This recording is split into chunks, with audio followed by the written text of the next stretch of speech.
পশ্চিমবঙ্গে ভারতবর্ষে আর জেল নাই, সংশোধনাগার আছে। 5 বছর 7 বছর জেলে আমরা বলি জেল খেটে আসছে না, সংশোধন হয়ে তার স্বাভাবিক জীবনযাপন মেন স্ট্রিমে আসতে চাইছে। আরাবুল ইসলামদের মতো এলিমেন্ট গুলোকে খারাপ জায়গায় ব্যবহার করা হয়েছে এতদিন, ওকে ব্যাড এলিমেন্ট করে তোলা হয়েছে। সে যদি তার কৃতকর্মকে ভুল বুঝে সঠিকভাবে চলতে চায়, ধর্মীয় ভাবেও বলা হচ্ছে তাকে সৃষ্টিকর্তা তাকে ক্ষমার নজরে দেখবেন। আর আমাদের সংসদীয় ভাষা যদি বলি, তাকে সংশোধন হওয়ার জায়গা আছে।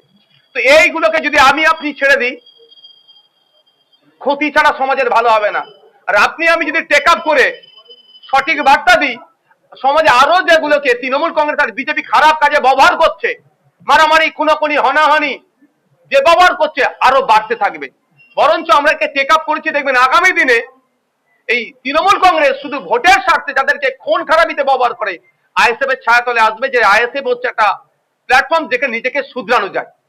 এবার এটাকে আপনি আপনার মতো করে ক্রিটিসাইজ করতে পারেন, you have to right, you can criticise. আমরা আমাদের যতটুকু সমীক্ষা চালিয়েছিলাম, আমাদেরও একটা ছোট্ট টিম আছে, যে আমরাও এইটাও আমরা অনেক আগে থেকেই দেখছিলাম।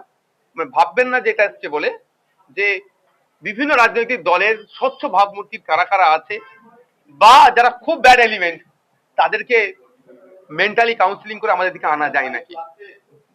আমরা দেখছিলাম যারা স্বচ্ছ ভাবমূর্তির আছে আর খুব খারাপ এলিমেন্ট যারা, দুটোকেই আমরা মেন্টালি কাউন্সিলিং করে আমাদের দিকে আনা যায় নাকি। তো মফিদুল ইসলাম সাহেব যিনি সাহায্যে আছেন, তার সাথে আমাদের এই আলোচনা হয়েছে। ইভেন আপনাদের বলি, আগামী দিনে দেখবেন যাদেরকে মিডিয়ার সামনে মুসলমানদের পুরো সমাজকে যাদেরকে দিয়ে দেখে দেওয়া চাই, সেইগুলোকে আমরা তুলে নিয়ে আসবো। কারণ ওইগুলো 2-10টার জন্য পুরো মুসলমান 3.5 কোটি বদনাম হয়।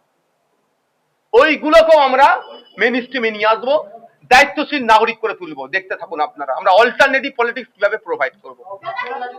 তিনি রিজাইন দিয়েছেন, তিনি কর্মদক্ষ পদ থেকে অব্যাহতি নিয়েছেন, তারপরেই তাকে আমরা পার্টিতে জয়েন করিয়েছি।